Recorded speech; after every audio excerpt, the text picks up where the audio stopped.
It's now time for the Billy C. Show, part of the BillyCBoxing.com network.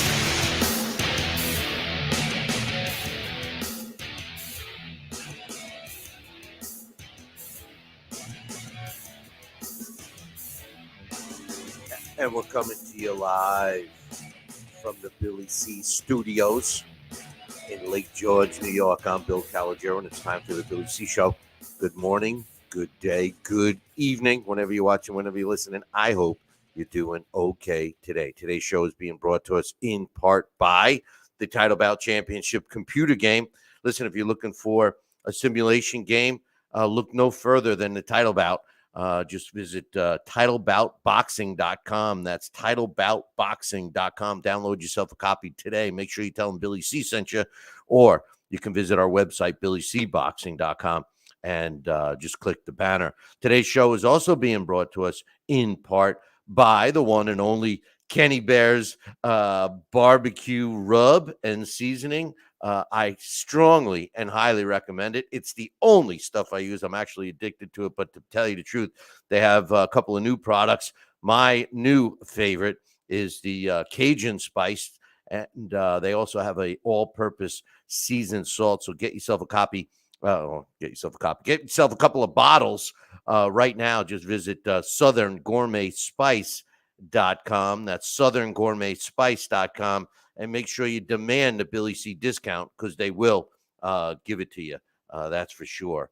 And finally, today's show is being brought to us in part by my book. Tom Molyneux, From Bondage to Baddest Man on the Planet, is available right now where all good books are sold. And you can get a copy of this book right now while you're watching or listening to this show. Just visit barnesandnoble.com or amazon.com. If you're looking to get a signed copy, no problem. Just drop me an email, billy@talkinboxing. That's TALKINBOXING.com. Listen, we're going to talk about the big announcement, or pre-big announcement, the rumor that looks pretty solid, potential showdown between Tyson Fury and Anthony Joshua this year, taking place in England. But first, I just want to touch base on a couple of things. On a sad note, late last week, one of my friends and one of the greatest and hardest hitting heavyweights that the world ever saw, Ernie Shavers, passed away at 78. It came as a shock to me because he seemed so healthy. You know, I hadn't spoken to him in about a year, but Ernie and I spoke often. He meant a lot to me. He would do whatever I asked. If I called him and wanted him to show up to sign autographs at an event we were doing, he had come to Vegas for me. He eventually moved to Vegas. He came all the way up to Lake George when we did a Billy C Boxing Hall of Fame event. He was a great guy, and I'm going to miss him. I have many interviews with Ernie, and I aired one. It's up on the podcast if you want to check it out. I wanted to share one story about Ernie with you. Ernie Shavers, you know, if you've been listening to this show for any length of time, you know that I was never really a huge fan of Larry Holmes, you know, and I got to watch Larry Holmes's whole career, and I just was never really impressed with Larry. Okay. So one day I was hanging out with Ernie, and I said to him, I said, Ernie, listen, man, I said, tell me the truth. I go, am I wrong? You know, what was Larry Holmes a great fighter? I mean, what's your thoughts? And he looked at me and he said, Billy, he said, let me tell you something.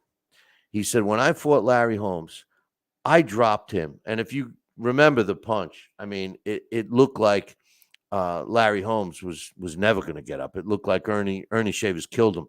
And he said that to me.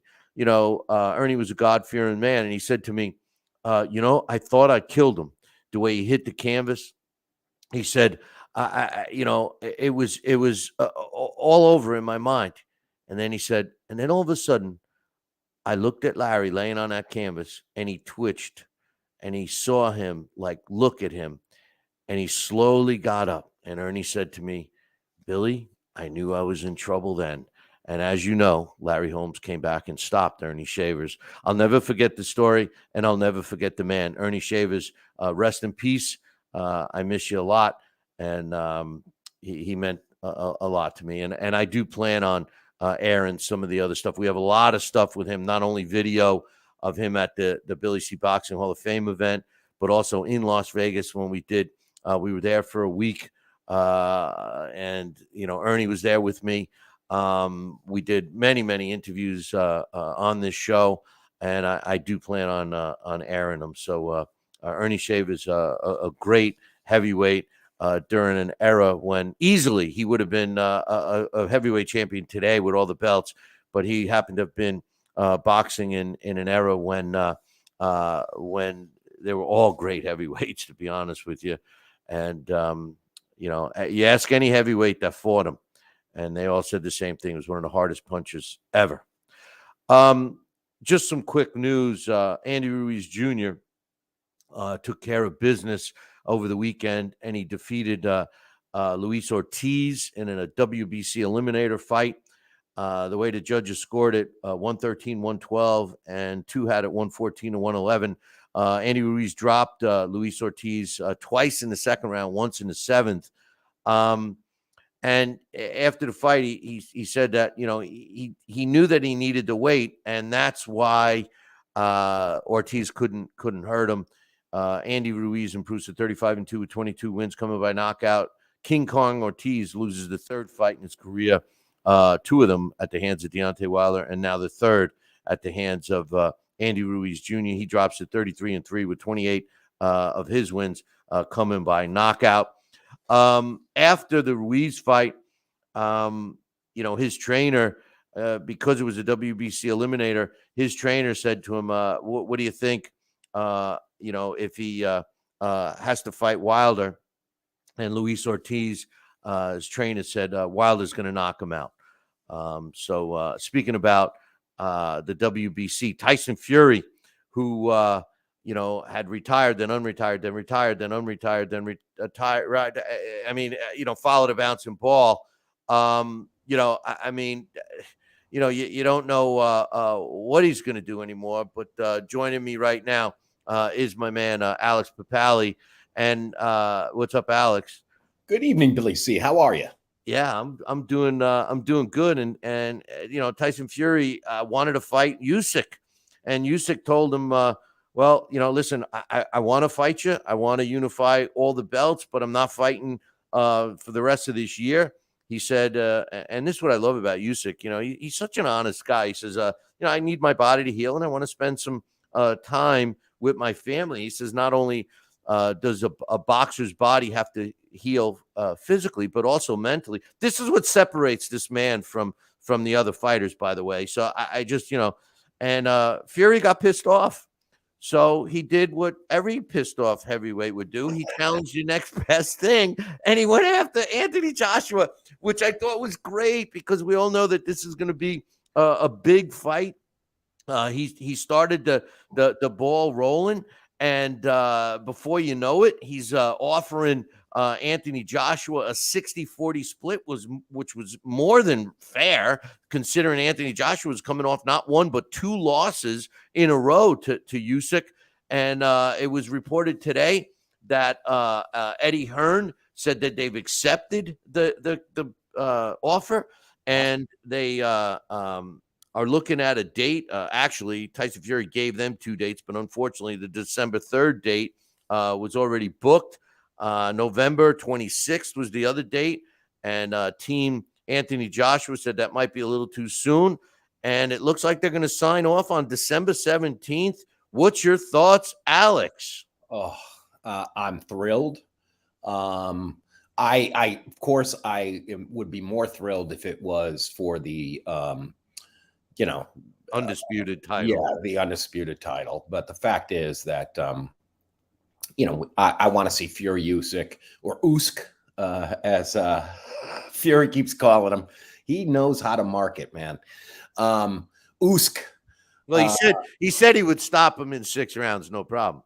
I don't know. I need to see it. I definitely want to see it. Now, I have no problem with Usyk's desire to wait to heal up. That makes sense. And it's the same thing goes for Joshua to some degree. But that would be awesome if we get Fury Joshua by the end of the year, December 17th.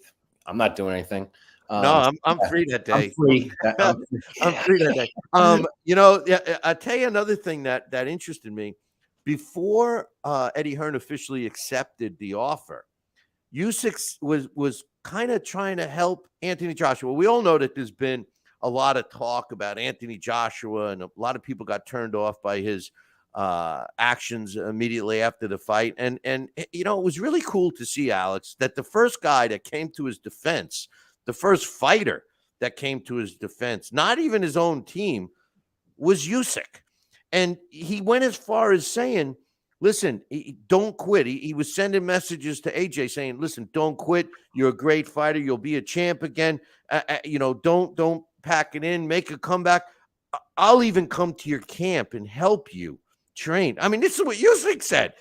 So now I wonder, since Usyk needs the time to heal, and Anthony Joshua is looking like he's going to step in and fight Fury, I wonder if Usyk's offer to go help him train is still there. What do you think? I don't know. That's like Apollo Creed and Rocky. Yeah, I know. But I tell you, I wonder who Joshua will get, because I'm sure it sure seems like he burnt the bridges with Robert Garcia. And Garcia did, there was an interview that I read that Garcia had nothing nice to say. Well, not he. What interview? Wait, tell me. Did he have nothing nice to say about his actions after the fight, or no? Actually, he wasn't. I take that back. It wasn't. At least the quote that I saw wasn't about his actions at all after the fight, but it was. He questioned his, in the sense of his heart. Like at some point in the fight, he knew, he stopped thinking he could win. And the way he phrased it, it was kind of harsh. I'll have to find it. I could look at my phone, but that'd be rude to do it. You know something? I find that strange. I didn't think that Anthony Joshua. I thought he displayed heart in that fight, and I don't know what the deal was. I just think we got to give credit to Usyk. Usyk was a better fighter that night, and he probably would be a better fighter on another night against Anthony Joshua. I think Anthony Joshua stayed too long with his previous trainer and too short with a guy like Garcia. He needed to spend more time with a new trainer. Alex, we've talked about this many, many times.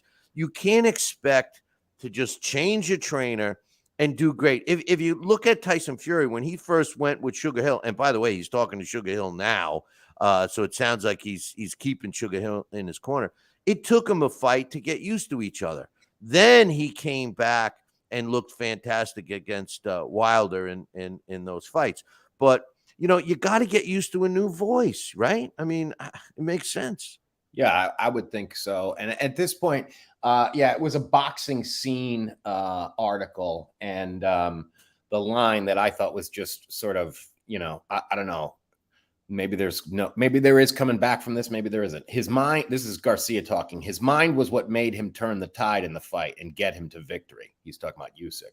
And I think that Anthony's mind is a bit weaker than Usyk's, because instead of going out stronger, his mind and exhaustions play games with him. So, I don't know. I guess I'm reading into it that he's calling him weak-minded, but at least, he failed in that instance when measured against Usyk. But that's one loss. Well, listen, now two. Now Tyson Fury, okay. As you know, and I don't know how many people watching or listening to the show, and depending upon how long they've been watching or listening to the show, I've been a Tyson Fury fan since I think his third pro fight, and I followed every one since. We had a UK correspondent who turned us on to him, And, I've watched Tyson Fury evolve. Okay. And if you go back and watch or listen to the shows, you'll hear me criticize Tyson. And I've aired a couple of Tyson Fury interviews that we've had. He's been on the show a few times. And one of my criticisms with him early on was that, if you recall, he was delivering his jab almost as a downward motion, because he was gotten so used to fighting smaller guys that were much shorter than him. And, once he stepped it up and started fighting, the bigger guys, when I say bigger, I mean, somewhat close to his size, he did improve the jab. His jab started coming out straight, and he became a better fighter. And I think that the climax, so to speak, was his transition when he fought Deontay Wilder, because he never had any punching power, in my opinion. For a guy his size, he really should have been destroying people, and he really wasn't until Sugar Hill got in the mix. Now, granted, Deontay might have a weak chin, but Tyson Fury has become a lot more aggressive. And that's something that I always thought that Anthony Joshua should be. He should be more aggressive. He needed a better trainer, and he didn't make the move quick enough, Alex. Well, I tell you, this is going to be interesting. Yeah, I mean, I think that he, unfortunately, has, if the next fight is, he's just not going to have a chance to gel with anybody unless he goes back to his very original trainer. He shouldn't. I mean, I think that, well, he's got to go back to someone that works with him, even if it's, he was still part of the corner with Garcia. Yeah. So, I mean, I think that because this is going to be an enormous fight, and his confidence needs to be 100%. Because Fury's, I mean, I'm sure that's going to be pretty annoying to sit at and listen to that guy. I mean, it's amusing for us. It's awesome. But to be the object, he's going to make fun of him for the next 8 weeks. Fury and Joshua. Yeah, he'll call him a dosser and all kinds of stuff. Listen, weak-minded. I don't know. I think that you want a good corner with you in this is going to be one of the biggest fights of his life. I mean, how do you see it coming off 2 of the biggest fights of his life? So yeah, how do you see it? How do you see it going? I think the only person right now in the world that really has a shot at beating Fury is Usyk. So yeah, and Usyk just beat Joshua twice. So no, I don't see Joshua having much of a shot. I think Fury could even knock him out. Because like you said, the Fury of today, and I think this weekend I noticed they're going to be showing, I think it was this weekend, they're showing a few re-showing some Fury fights, and they're showing the Cunningham fight. I actually set my TiVo to record it because I don't have that one recorded. And that was one where, I don't know, he's evolved so much from that. I didn't think. I thought that was one of his worst fights. Cunningham rocked him with uppercuts all night that night. Well, but he showed that he, of course, knows how to use his size, tremendous size. He was leaning all over him. That's wonderful. But that was my point. I think that now, like we saw in the third Wilder fight, and then against Dillian White, now he can knock you out. And the fact that, even though you're right, Bill, he is not a knockout puncher, but he's a gigantic human being. And when a gigantic human being hits you and knows how to hit you, and that's from Sugar Hill, the technique is there. That's 100% right out. 100% that you got to give Sugar Hill the credit for bringing that power out. Joining us right now is Dax Khan. And Dax, we're talking about the potential Fury AJ fight that looks like it's going to be signed, sealed, and delivered pretty quickly. What's your thoughts? Pretty much the same thing I said on our podcast, where I knew this was going to happen. I played out the scenario on what was going to go on. This is, despite what a lot of fans think, because it's a heavyweight championship bout and a complete unification bout, not just for the sanctioned body titles, but also the ring title. And considering the popularity of worldwide of Tyson Fury, and considering Anthony Joshua being such a big star over there, and the fact that we've seen Anthony Joshua be very vulnerable, that's definitely a fight that is the most profitable, probably of all time. True, but the only titles that will be on the line on that fight will be the WBC belt, because they remember the ring belt was put on the line for the AJ and Usyk fight, and Usyk has all those other belts, unless they took it back, and I don't know. I don't know. I don't think. Listen, these fighters, there are certain fighters that have become beyond the belts. Tyson Fury and Usyk, I think, is in that position himself right now. Are two guys in the heavyweight division that are still going to make money, and still be regarded as champions, whether they have a trinket around their waist or not. Oh yeah, I mean some guys, but it's always the champion makes the title, not the other way around. For example, take Bernard Hopkins and Larry Holmes. They made the IBF what it is. The IBF title was not as highly regarded in the heavyweight division until Larry Holmes became the IBF champion. Bernard Hopkins being the IBF middleweight champion for so long is what made that title right up there. And then that is what brought us the original ABC titles. Remember, because we didn't have the WBO. The WBO didn't come along until much later. But yeah, the Ring Magazine title and the lineal title is always most important, and it's the fighter that makes the title, which is why the winner of whoever faces off in that bout would be considered the undisputed heavyweight champion of the world. And yes, the other trinkets, they'll come later on, but more or less you just want to say like the prizes in the Cracker Jack box, so more or less, so to speak, because it's going to be in the mind of the fans and in the history books who the champion is. Lennox Lewis, who, Bill, the first time you met me, kept telling me what a great fighter he was and how much you loved him. I'm like, Bill, shut up. I'm trying to watch Carl Froch and Jermaine Taylor here. Yeah. He's considered the last genuine, despite the dominant reigns of the Klitschko's. What I did say is that he changed the heavyweight division, and he certainly did with his size. But hey, Alex, I want to ask you first.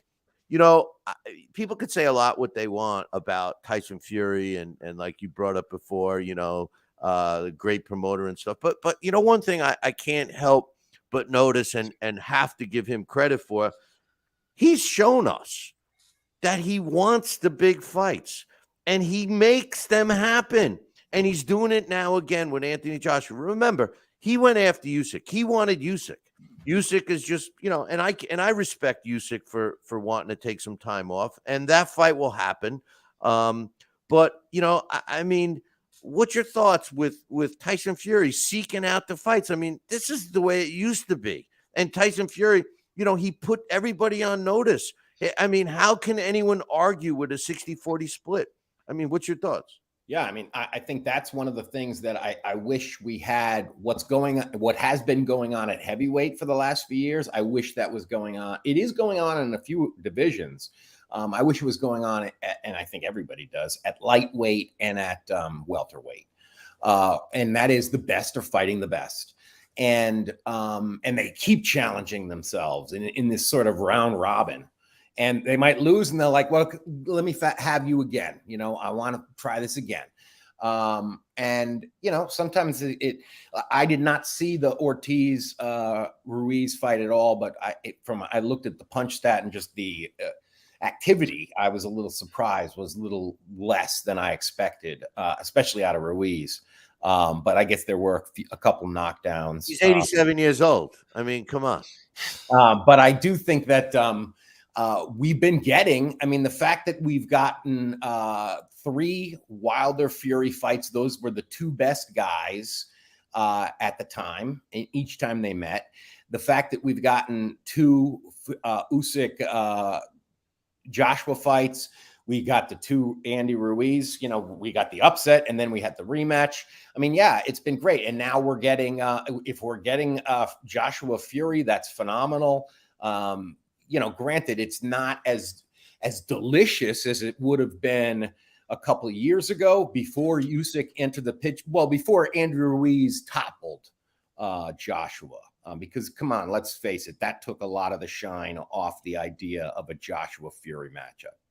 Hey, Dax, I think we all agree that Fury's willing to step up, but what would it take for, like, Errol Spence. I know you love Errol Spence. I mean, him and Crawford. You know, why is the heavyweight division seemingly stepping up and fighting each other, and then you got Crawford Spence, who they should be making that fight. That's the fight everybody wants, and they're not. What's your thoughts?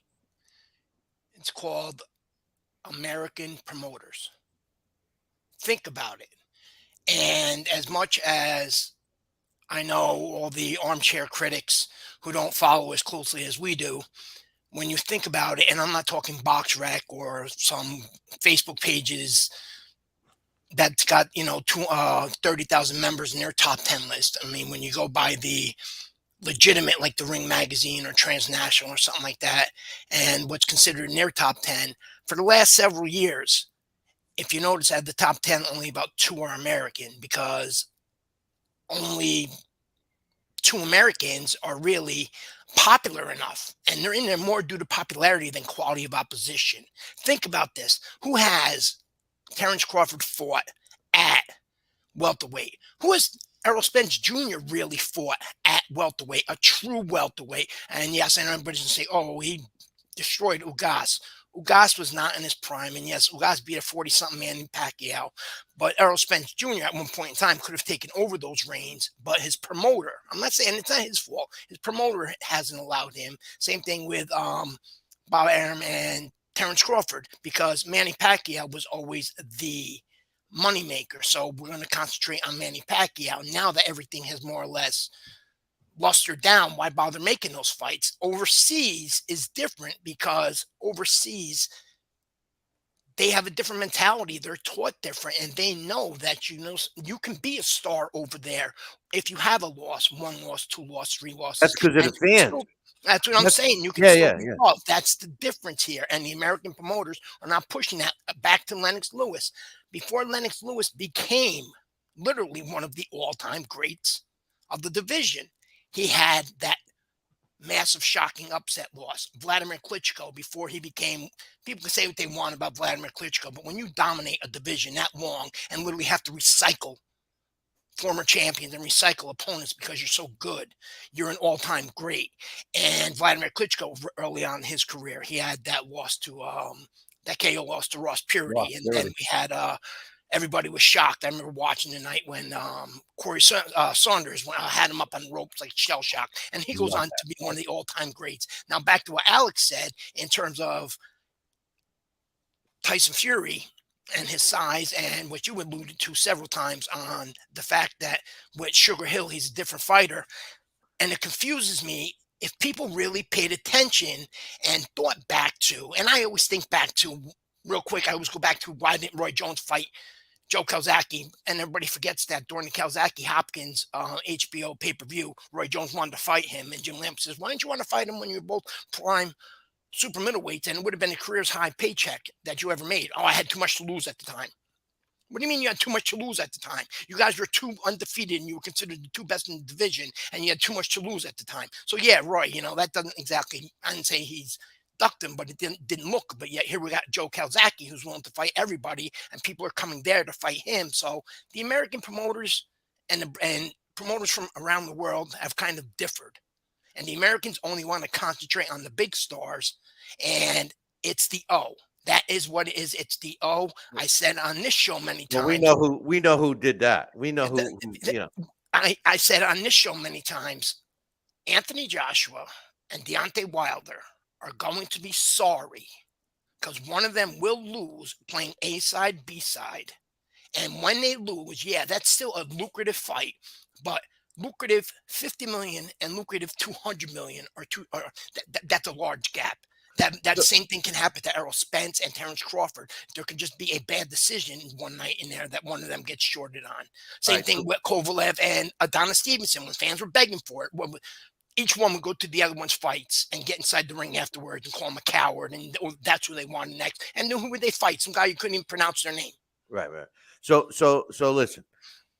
Obviously, there's going to be a lot of discussion about this fight. I got some other things I want to talk about, but real quickly, early on, the fight's not even officially signed. Alex, what's your prediction of how the fight will go?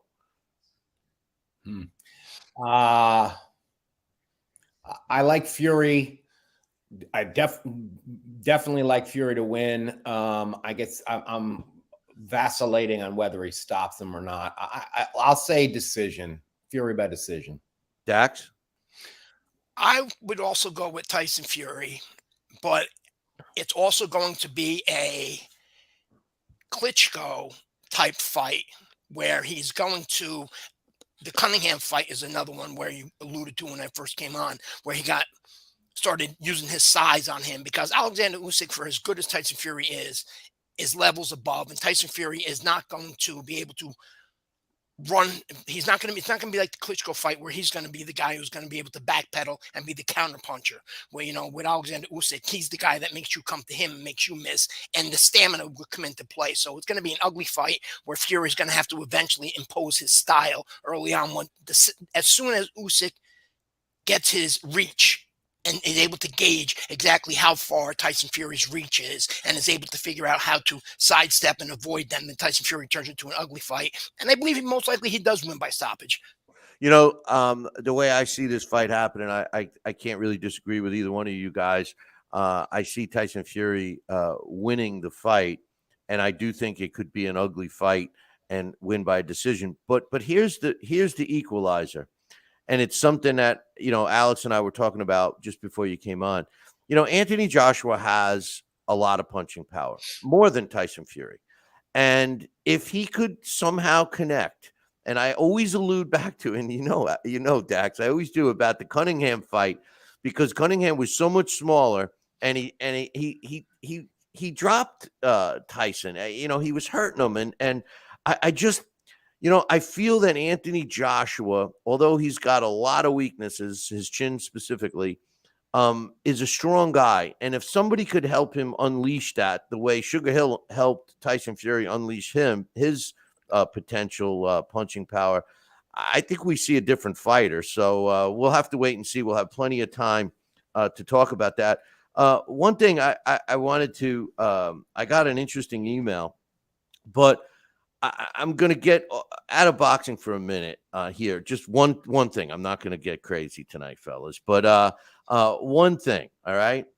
And this has to do I don't want it to be political, but it has to do with AOC. Okay. Now, I know Alex has a secret admiration for her, but here's the thing today. And Dax, specifically for you, because in my opinion, I know, well, listen, you're of Puerto Rican descent, right? So do you call yourself like an American, or do you call yourself what AOC calls herself, a new Eurekan? And when I looked it up, a new Eurekan is a person that is Puerto Rican descent who's born and raised in New York. Now, I don't know about you. Does that make me a new Italian? Because, the truth of the matter is I'm American, and so is she. Okay, because she's Puerto Rican descent. I mean, how do they switch? Do you consider yourself a new Eurekan? Here, explain to you like this real quick. Take the Chinese. If you come from China, hold on, I'm going to educate you on something. Thank you. Take the Chinese. Educate me. Take the Chinese, because I have family, with that descent in there. But you take the Chinese, it all sounds the same to everybody else in the same words. But another Chinese person can tell you, let's just say there were states there. I can tell Alex is from Massachusetts, Rhode Island, whatever the case may be, because of your dialect. I'm from Connecticut. Yeah, Connecticut. I don't know why I always think Rhode Island with you, but I can say New England. You cover all them little shit states, Yeah, they're all. And then again, Bill, if Bill, you were from California, I'd know you were California, and I would know. Everybody thinks every time I talk, they say you got to be from California, right? I would also know. I would also know how much money you had, and I would also know how much money Alex had in terms of their upbringing. Why? Because each of you. Even though it's the same language, your dialect tells you the class. Now with Hispanics, It's the same way, not just with Puerto Ricans, with Mexicans, Dominicans, Ecuadorians. They all each have their own little dialect and their own little way. I And the New agree. York Ricans, why do you think, remember people used to always send you the emails, does he ever take a breath? Why? Because that's how New York Ricans talk. That's how we're brought up.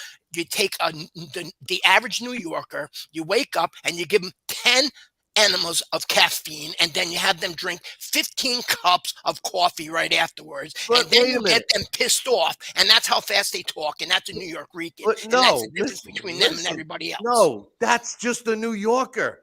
I mean, the truth of the matter is, No, if the New you York, give me any the percent, Spanish and a Mexican. All right, you ever I listen? just think she's They trying. speak slower than. I just thought she was trying to separate herself and try to appeal. All right, let's move on. They do. They separate themselves all the time. I'm a New York Italian. I'm a New York Italian. That's what me. That's what I am. I'm born in America, and I'm Italian descent, and I live in New York, so I'm a New York Italian. Just like she can say that she's a New Yorican. So, all right, I got an It's interesting. an expression. It's a popular expression. You're killing me with this. I got an email. I got an email from my man. Since Alex is here, it's like saying, Trump isn't really Russian. Well, Alex, Alex does politics. I wasn't going to ask Alex because he knows well. He's fully aware of us Italians who northern versus southern Italians, and he knows about that. So but I was asking you because of the descent. But anyway, I got an email from a listener. And his Twitter handle is Bearded Oliver. He's been communicating Yes. through and first thing I love about this guy is he's a Jets fan. But he sent me an email and he says, I'm listening to your Joe Louis episode from back in June. In it, you were mentioning Requiem for a Heavyweight. As someone who grew up watching the sport of boxing and boxing movies with my grandfather, I would love to hear your opinion on the boxing films. Have you thought about doing an episode dedicated to the movies like Rocky and talking about what they got right or wrong, et cetera, et cetera? Well, I appreciate the idea from my fellow Jet fan, and I put together a list of movies that I personally like. Now, these are my top 7 boxing movies of all time. Okay, and then I'll get your guys' thoughts, and I'm curious. I love the topic. Right now, first of all, before I even start with the movies, one of you have your mic echoing. I'm hearing it in the background. So can you fix it, man? Come on, we're trying to do a quality friggin' show here. All right. So a PC. Let me. Okay, that's good. Whoever we got it good. So before I start with the movies, I want to say this. Everything for me, as far as movies and even the sport of boxing, starts with an essay that was written by Jack London called A Piece of Steak. If you've never read it and you're interested and can't find it, just drop me an email and I'll send you a copy.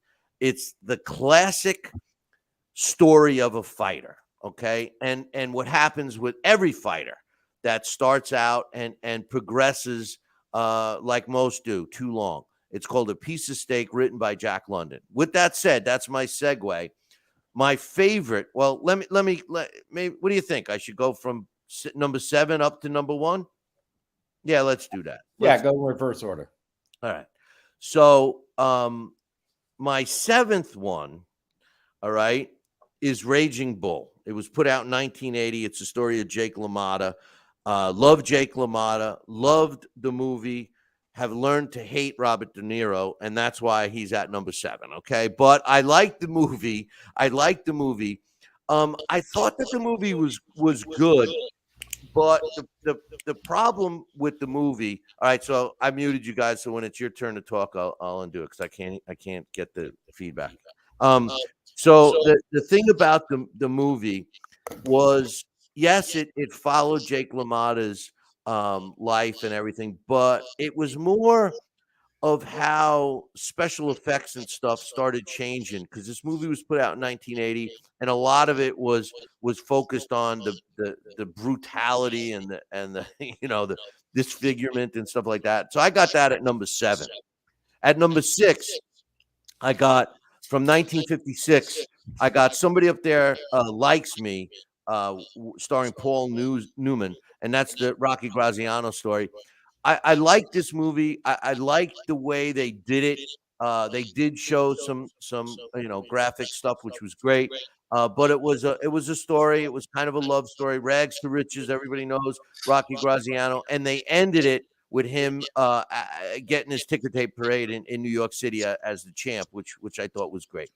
My 5th favorite one came out in 2005. It was The Cinderella Man, the James Braddock story, starring Russell Crowe, Renee Zellweger, and the guy who stole this movie, in my opinion, Paul Giamatti, who was the manager. And there was a scene in this movie that is so true in the sport of boxing. And, Russell Crowe, James Braddock in this movie, wanted to get his money.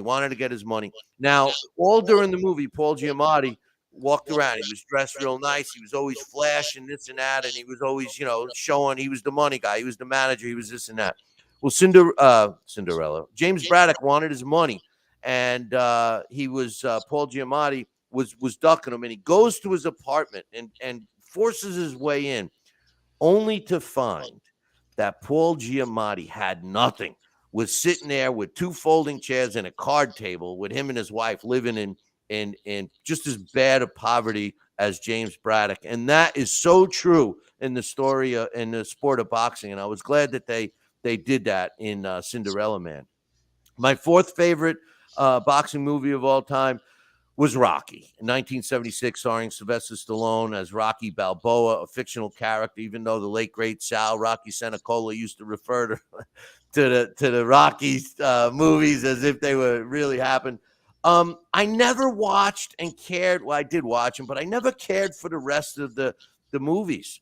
Nothing can compare to the first Rocky, and that's my 4th favorite one. My 3rd favorite one is actually 2. It's an A and a B, because the original movie was in 1931. It was called The Champ, and it starred Wallace Berry and Jackie Cooper. It's the story of a has-been fighter who makes a comeback and ends up fighting in a fight of his life and ends up dying at the end. They remade this movie almost to the T in 1979, starring John Voight. Ricky Schroeder was the kid, and they sprinkled in Faye Dunaway as the love interest. Both of them excellent movies. That was that movie. I guess I'm adding another one in here, and I numbered it wrong. So this one, so maybe I had 8 here. Okay, this one is 2B. It's called Gentleman Jim. It was put out in 1942, starring Errol Flynn. It's the story of Jim Jeffries. And, of course, they sprinkle in a little love story here and everything else. But what they stayed true was how not James Jeffries, James Corbett. I'm sorry, I screwed it up. How Jim Corbett changed the sport of boxing by using scientific footwork and avoiding punches. Up until this point, boxing before Jim Corbett, this boxing was a rough and tumble sport. He actually beat John L. Sullivan, and John L. Sullivan was a bar brawler. They showed you in this movie the 2 guys training for the fight, and John L. Sullivan's drinking beers, and Jim Corbett is practicing his boxing moves, which I thought was great. My second favorite boxing movie of all time, another 1956 movie, Harder They Fall, based loosely on Primo Carnera. Humphrey Bogart, one of my favorite actors, was in that movie, Rod Steiger, and it was about Toro Marino, who was pretty close to a Primo Carnera. Humphrey Bogart played a writer who was covering it. They showed you how they built it up. Very intense movie. But my all-time favorite movie, put out in 1962, was Requiem of a Heavyweight, starring Anthony Quinn. Jackie Gleason and Mickey Rooney was in it. listen, if you don't love this movie, the movie opens with a bar full of guys watching a fight on TV. And who are you looking at as they pan? You're looking at guys like, Max Baer, Carmen Basilio, Barney Ross, Abe Simon, Maxie Rosenblum, Gus Levinovich, Steve Belosi, Al Bain, Alex Metcalf, and even Art Mercanti Sr. all in there watching it. And you're the fighter as the movie opens, and you're getting your head smashed in. And who do you see smashing your head? The one and only Cassius Clay, who would later be Muhammad Ali. That's how the movie opens. And it's a great story. And it's my favorite of all time. You also had Julie Harris was in that movie. She was the love interest. And you saw some quick scenes with none other than Michael Caine, Jack Palance, and Sean Connery, all in that movie, as well as Haystack Calhoun. Love that movie. Those are my favorites. What do you guys think? What's your favorite boxing movies? Alex is he's mute. You muted yourself, Alex. But Dax, go ahead. Probably number 7 would probably The Champ, and I actually like the original better than the remake. And the remake came out when I was a kid because Ricky Schroeder was popular and John Voight and that, but they kind of ruined the original one. And then I'd say number 6 would be Raging Bull. What I didn't like about that is some of the things you said and certain ways that they overportrayed things, and that kind of swayed a little bit too far from how he really was and things that really happened. Let me see. Number 5, I would probably say Rocky 3, only because who did not love Clubber Lang and the way he came out and the way he would go on, and one of the and we have actually seen these type of call outs, especially in this era, but when he's up there accepting the award and they're putting up the statues going, hey woman, how'd you like to go? I bet every night you dream of being in bed with a man like me, and Rocky's like just ready to go off. Just like totally sets everything off, which is just like awesome. And then you find out that Clubber Lang, like a certain other fighter we were just talking about, because of stamina issues, ends up losing a rematch. Number 4, I would have to say The Fighter with Mark Wahlberg. And the reason for that is I remember being a kid growing up in the city, and that's when the crack epidemic had first come out.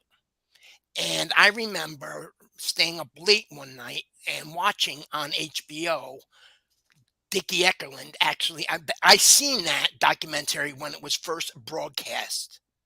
Remember, they were trying to hide it from him in the movie. He's in jail and stuff. But I had actually seen that when it first came out. So that was like really brought back. It was like realistic. And it was like, yep. A lot of that stuff was, a little bit movie enhanced, but a lot of that stuff did. Like the fact that he won the world title, which he never did. Well, no. Well, there's a lot of movies that have versions of a world title. Yeah, he did win a version of the world title, but not the world title. Mickey Ward never did. Yeah, it was like the IBU or something like that, which a lot of guys held. And then he had like an NABF or something. But anyway, go ahead. Yeah, let me see. What was that? Number 3? Okay, number 3. I'm trying to remember. Number 3 was probably Requiem for a Heavyweight. And actually, number 3, Requiem for a Heavyweight and Harder They Fall are kind of like tied. Yeah. In my opinion, in terms of one, they both show like the realities of the sport. It's just they show it from different angles. One shows the humility that the boxer, once he realizes everything isn't as it was presented to him, and then the other one is in terms of it shows just the dirty side of the business, and how these boxers we see all the time happening in real life, where they're trusting their managers, and then all of a sudden their pride is taken away from them by having to do stuff like go to the ring dressed in like an Indian for a wrestling match.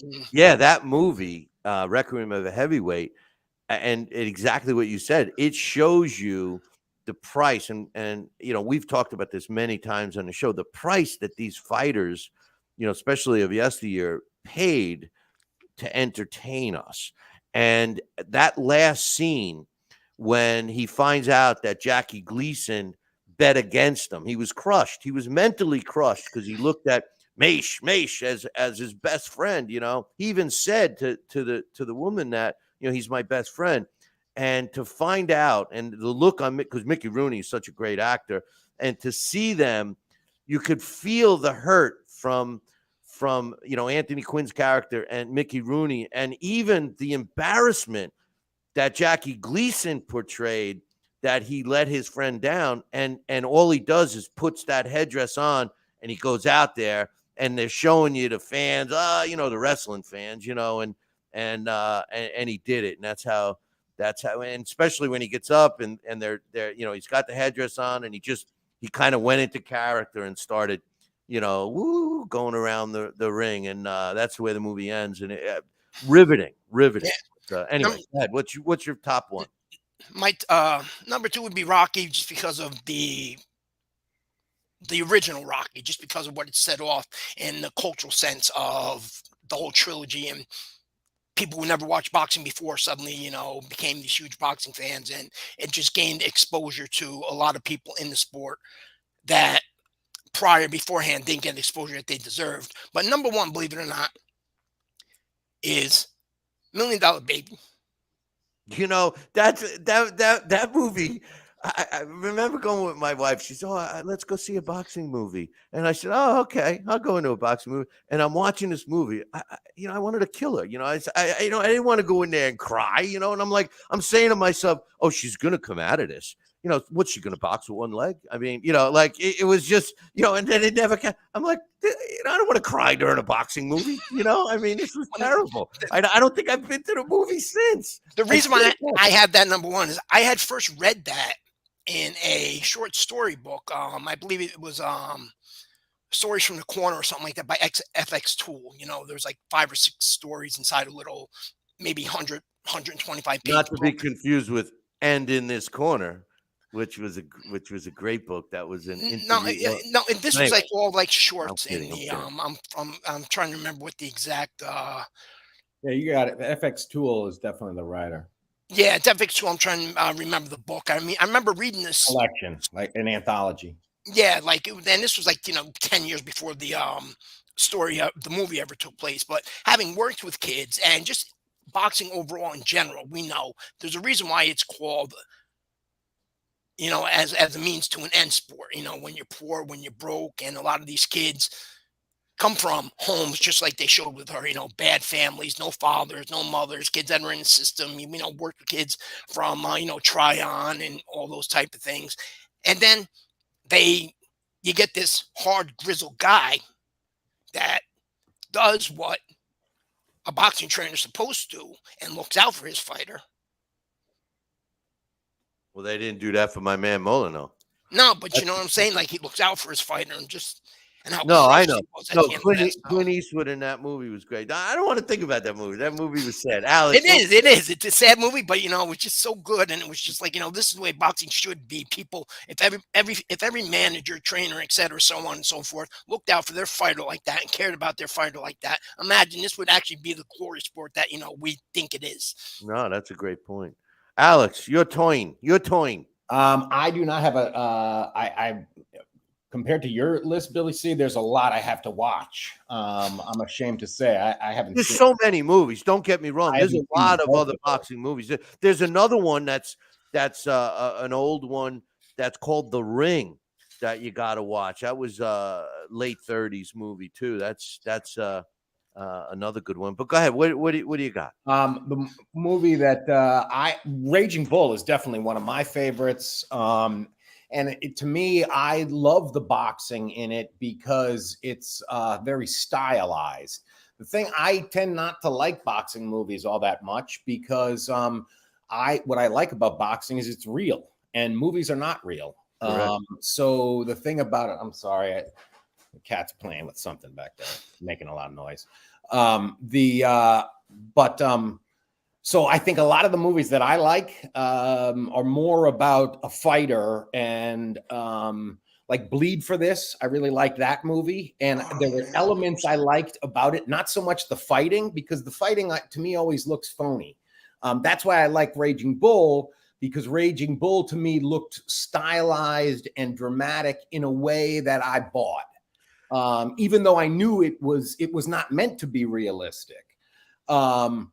But it was almost like it was an art, you know what I mean? Choreographed art, and that worked in that sense, because it was like slow-mo and stuff. I'm with you 100. I'm with you 100%. And if you think about all the movies that I mentioned, they were all about the sport of boxing and how vicious it could be from a business perspective. You know, chewing them up and spitting them out, type of a thing. The box, like Requiem of a Heavyweight. Aside from that first scene, you don't really see it in the ring anymore. You're seeing him, you know, go to flashbacks, and you're seeing all the other fighters, and you know they're all, you know, talking about this fight and that fight, and they're carrying on a conversation. Also, go back in time when they fought so and so and broke their hand and all that stuff, you know. And I agree with you. I like that about the movies. Yeah, I mean, because I think that's the thing that it humanizes the fighter and the fighting lifestyle in a way that that's what's beautiful about movies. That, you know, that Shakespearean idea of holding a mirror up to nature, you know, showing you, dramatizing something that not all of us see, and giving life to it. I think that one of the things that I love in Bleed for This is that scene where Paz is trying to make weight for the weigh-in, and they keep showing him on the life cycle in the hotel room, and that is really a slice of being a fighter that I thought rang really true.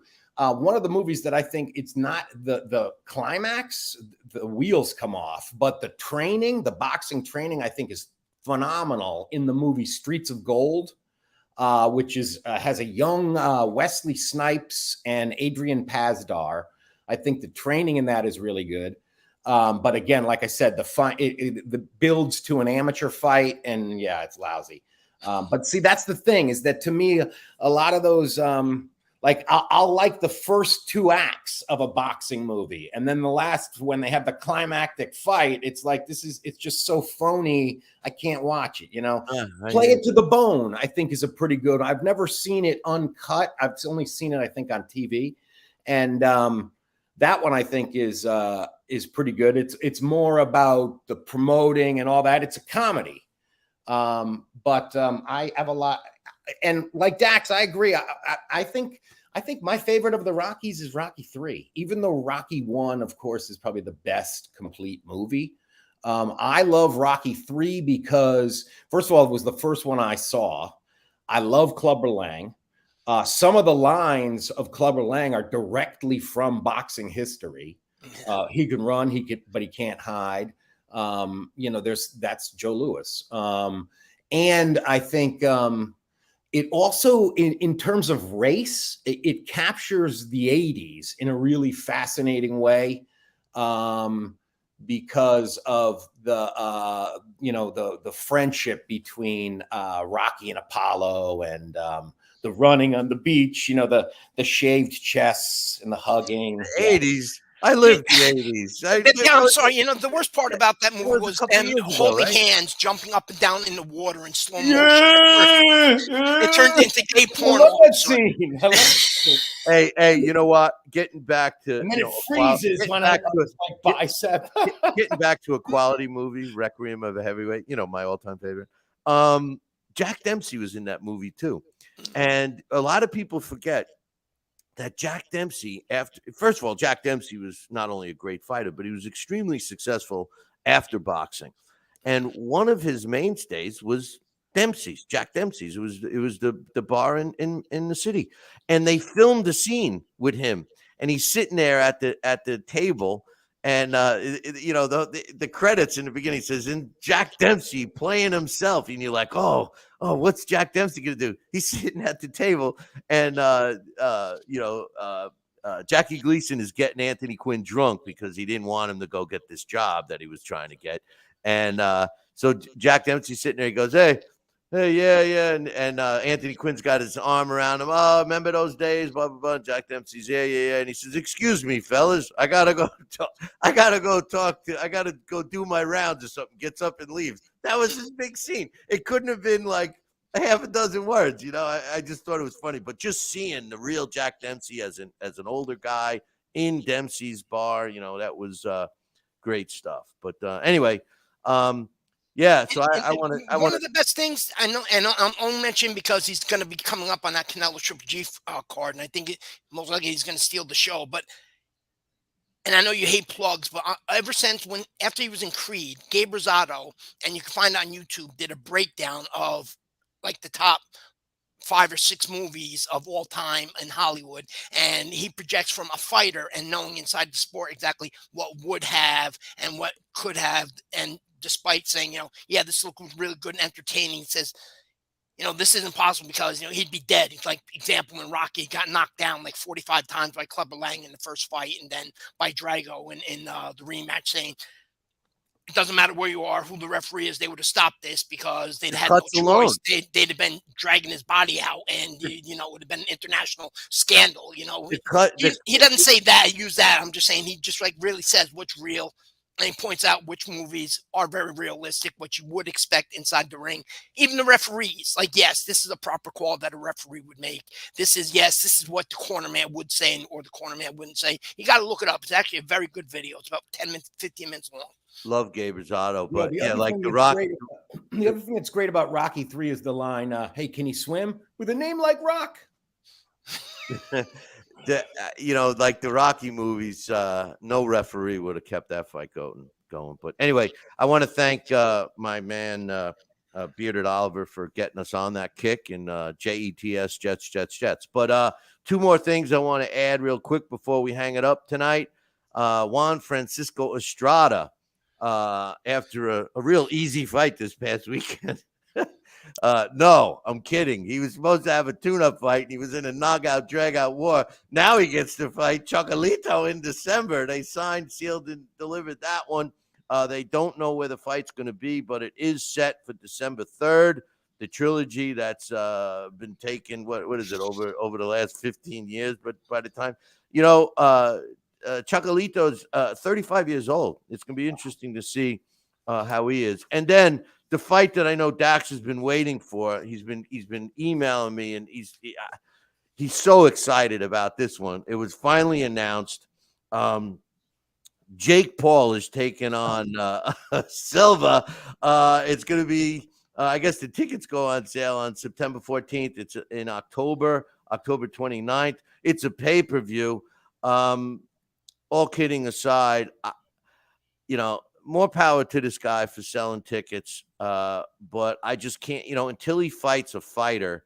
And Silva's obviously a legend in MMA, but I'm sorry, I just can't get jacked up for it. Although I know that a lot of people love this guy and he sells tickets, and even Al Bernstein said something positive about him. So he's fighting, guys.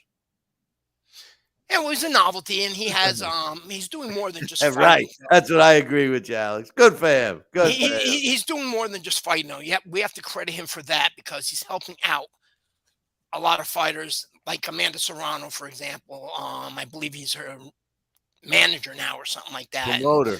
Her promoter and a few other fighters. So, he's actually getting into the business, the in-ring part, I believe. It's just more or less as a way to help promote. I don't think he's going to do anything serious in terms of that aspect. I mean, I don't think he's ever going to make an attempt to run for a world title. As far as Juan Francisco Estrada and Chocolatito, let's hope that fight doesn't happen, because Estrada, for as good as he is, he gets bored almost. And then in fights that he's supposed to dominate, he looks blah, like this one. Like you just said, this was supposed to be a tune-up fight for Chocolatito 3. Word on the curb, as Michelle Rosado would say, is, and I'm not saying she said it, but I've talked to a few people, word on the curb, if that fight does happen and Chocolatito should win, they're thinking about moving up to 118 and calling out Naoya Inoue. I think Chocolatito should be his last fight, whether he wins or loses. I'm just saying that's the rumor, and God forbid that would happen. God forbid that would happen with a prime Chocolatito.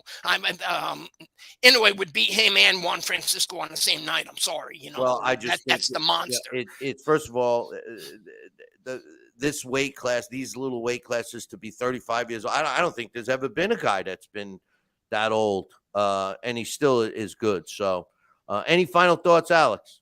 I'm just very thrilled for December because to think that we have Christmas? No, not even thinking about Christmas. Oh. Come on, we got to have Halloween first. Oh, right. To me, it's kind of sad that Jake Paul's polluting Halloween weekend there. No, I'm sorry. To me, Jake Paul fights are kind of like Harry Potter novels. It's not for me. But they sell. I'm not gonna. So does Harry Potter novels. Exactly. It's for someone else. It's not for me. Right. And it's not really the thing I follow. You know what I mean? To me, it's close to what I like, but it's not what I like. I'm with you. That's why I don't follow it. I don't watch it. They have gloves on. It happens in a ring, but no, that's not boxing. Jeremy C is he keeps calling me. Oh, you got to watch him. You got to watch him. Billy C, do something on him. I'm going, Jeremy C, no. But yeah, the fact that he's promoting a couple of actual fighters, that does, but it just means that I'm probably not going to see them because I'm not going to get the event.